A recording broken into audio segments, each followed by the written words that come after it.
Welcome to MomTalk LA. I'm Dr. Nelly Farnoody. With me, Jen Montzingo. Welcome to the show. Thank you. So today's topic is the movie Bully. We like to talk about pros and cons, what our impressions or first impressions were, and your opinion as a teacher, as an actress. So what do you think about the movie, The Bully? I say it was a great start. I'm so glad that the issue was raised. I think we have a long ways to go with where the movie could have gone and what our next steps are. But I thought it was a great A for effort, A for starting the conversation. But I think we have a long ways to go. What do you think? Yeah, I think from a psychologist perspective, it was A for effort for sure. Yeah. But I was a little disappointed about how they had left out the whole history of mental health illness with one of the stories, the boy who had multiple diagnoses. In 6th grade he was diagnosed with ADD, ADHD, and bipolar disorder. No mention of that. And I know for the producer it was a conscious decision. Yeah.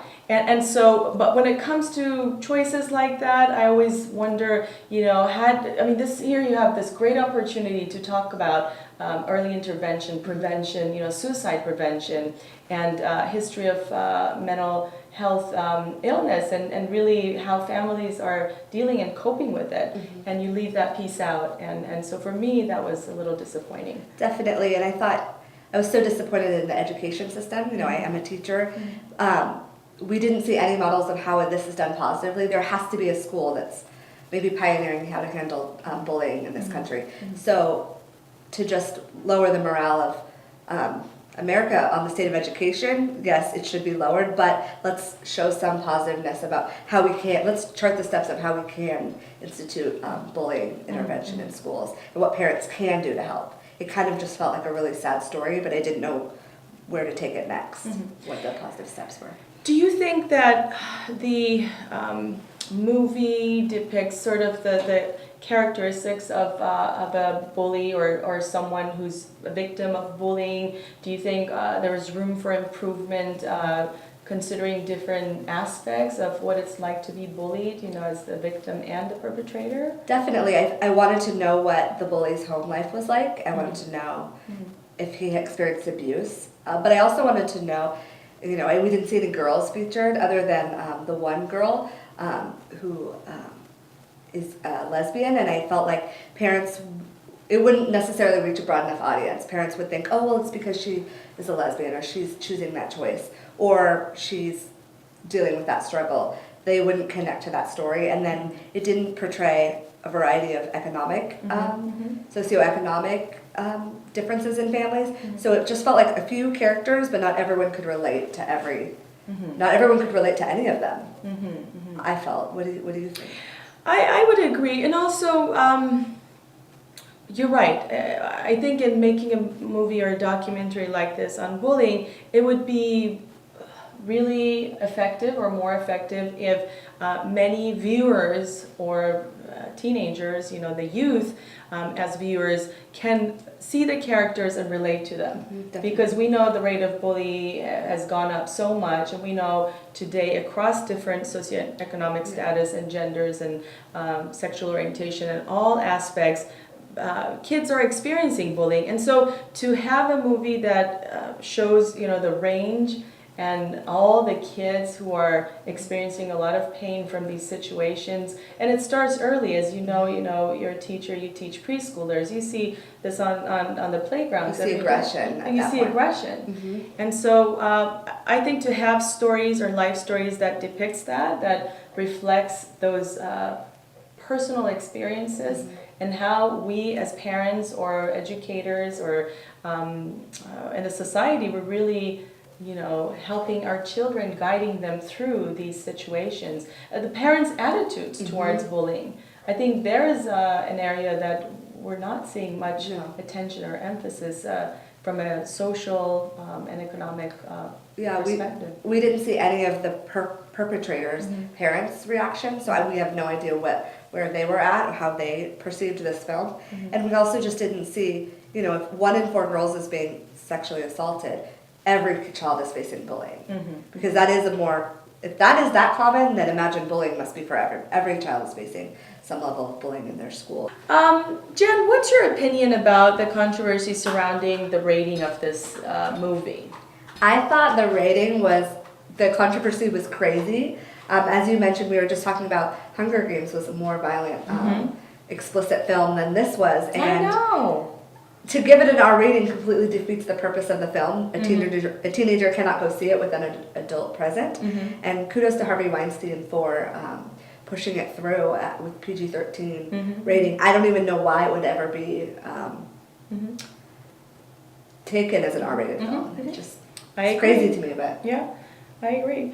And do you think that we need to penalize this behavior, or the behavior of a bully more, and perhaps suspend bullies from school and impose criminal charges on bullies, or perhaps take away teachers' licenses when they fail to interact? Yeah. I think yes, we should have punishments and penalties for bullying, but I don't think that addresses the problem. Taking them out of school, we don't know what we're sending them into. School might be their only safe place. And are we just further perpetuating this is a bad child, this is a child, and then are they going to be reverse bullied? Because oftentimes children who were bullied become the bully. So that's my fear. Am I saying there should be no punishment? No. But to just push them out the door, what if that, how does that help them bring them back? What do you then do when they come back? Did they really learn anything from missing school? They probably didn't want to be at school. So that's my concern about that. I do think teachers, we're mandated reporters as teachers, therapists, pastors, should be responsible for failing to intervene, especially if they know what's going on. Of course. So there was a part in the movie where the principal is talking to the parents, and the parents are talking about Alex, who's been bullied on the bus, and she says, no, that bus is perfectly safe. I've written it before. I've written it before, yes, right? How did you feel about that when you saw it? But the one quote that kept coming to mind is the truth will set you free.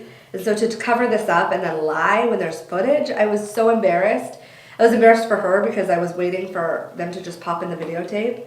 And they did provide her with all the footage beforehand. So did she even not watch it? Like, that's even more socially responsible than to lie, to just not watch it. Clearly denial. To clearly deny it. And especially with the child present, you're having an adult in an authoritative position to completely deny his experience. So you're a preschool teacher. Yes. Do you think, you think part of the solution to go really to the roots of it all and start to teach our kids about these healthy values, respectful values, the peace learning, and really raising children who are more compassionate, and opening up the communication channel with parents so that we are challenging some of these wrong attitudes towards bullying and aggression? Definitely. I think, at a young age, you see different levels of aggression in children. You see, like you were saying, different sensitivities. So that little boy, Alex, he thought they were trying to be friendly with him. But, if he was a 4-year-old in my classroom, I would have said, do you like that? Is that what friends do, through reading different books? Is that how friends treat each other? But he just seemed to have no understanding of what even a positive friendship would look like. And then to really, the thing that I love about preschool is it requires whole family participation. And it's obviously early intervention, but it's also the whole family has to be a participant. And you lose a lot of that as you get older in the older grades. But I think to take that model of we require whole family participation because that's the only way you can really address anything that you really want to make impact in. Yeah. In your experience, what are some situations or circumstances in which you have noticed perhaps a relationship between aggressiveness, competitiveness, and some of these values towards maybe interacting with a little more aggression, hostility, versus a more peaceful way of resolving conflict? You hit the nail right on the head. I think it all starts with what the parents value. If you see a family that values clothes and talks about what brand it is, and the mom is just constantly into that zone, then of course the child, it comes to school, these are my Gucci's, this is my Prada. It's not really? normal. It starts that early? Yeah, it's not normal. It's a clue for me because what child knows I had a child go, oh, I love your bags. Did you get those at the Nordstrom semi-annual sale? And I was like, how do you even know what that, A, know what that is? B, like... We're talking about a 4-year-old. A 4-year-old, yeah. So that kind of comment was a red flag for me of like, that's a different value system. Or some families really value boys being strong and tough and really like standing up for themselves and being physical and athletic. And you see that boy, maybe not be his natural strength, and really try to overcompensate for that and get really aggressive. I see this a lot in my practice in working with Persian families. I see that they equate assertiveness to aggression, aggressiveness, and competitiveness. And, you know, but they also have the ambivalent sort of relationship with it. On one hand, they want to raise a child who is peaceful and does things in a peaceful way. But on the other hand, they're pushing almost these values of, no, you got to be a go-getter and win, and, you know, you got to, like, you know, dominate. And when we really talk about these feelings or sort through, they start talking about how they were raised and some of the values that were instilled in them through generations of dominance and aggressiveness. And so I am a big fan of raising our children with compassion. It is awesome to meet teachers like yourself who are dedicated and committed to instilling those important values, empathy, compassion, and really teaching our kids about what it's like to be friends and friendly. Definitely. And that there's not one winner and one loser, and one right and one wrong. Right. You know, it's such a spectrum. What about the contagion effect? Do you think part of this, you know, showing suicide as a way out? As a way out? Do you think that there is such thing as a contagion effect here? I think you definitely know more about this than I do as the therapist in residence here. But I think they didn't show what the next steps would be. They didn't show they showed what suicide looked on the family. They didn't show about his friends. I didn't know, you know, how his friends dealt with it. And I don't think, obviously they didn't address his mental health issues beforehand. I do think yes, suicide might be trendy now because it's, especially with the whole Twilight, everything being really angsty and, you know, darker. But they didn't show what could be done. Like, how do we fix this? I was just left, oh, okay, now what? That was exactly how I felt. I felt helpless. I felt the movie didn't do a good job as far as empowering families and educators and kids who are being bullied and, you know, coming up with solutions.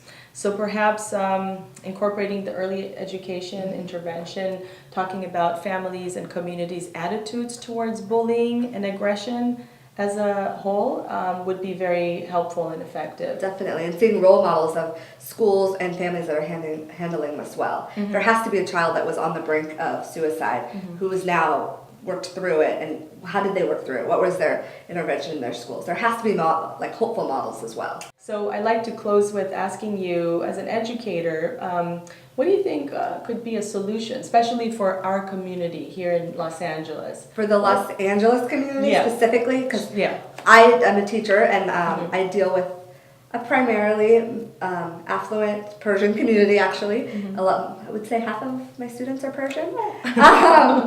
But in terms of that, just talking about your own values, being aware of your own values as a parent. What do you value? I think knowing that will really help you as you raise your children to realize these are the values that you're imparting to them. Talking about it with your spouse and knowing where you stand on the issues of, you know, discipline, and maybe even getting a third perspective and talking to a therapist about it if you have concerns about your child, and then really working with your child's teacher. And I think hopefully there will be more models of better homeschool connection between schools and families, where maybe they would have therapists on site that would really help families walk through these experiences. In your past experience, have you found Persians or the Persian community or the Persian parents, are they interested in the homeschool connection? What has been your personal experience? They are definitely interested in the homeschool connection. Sometimes they may not identify what their value system is in education. So I don't necessarily know what they want their child's experience to be at school, or what is very important that they impart to their children. And I think knowing those things as a teacher helps me understand their currency and how, and and relate to them better.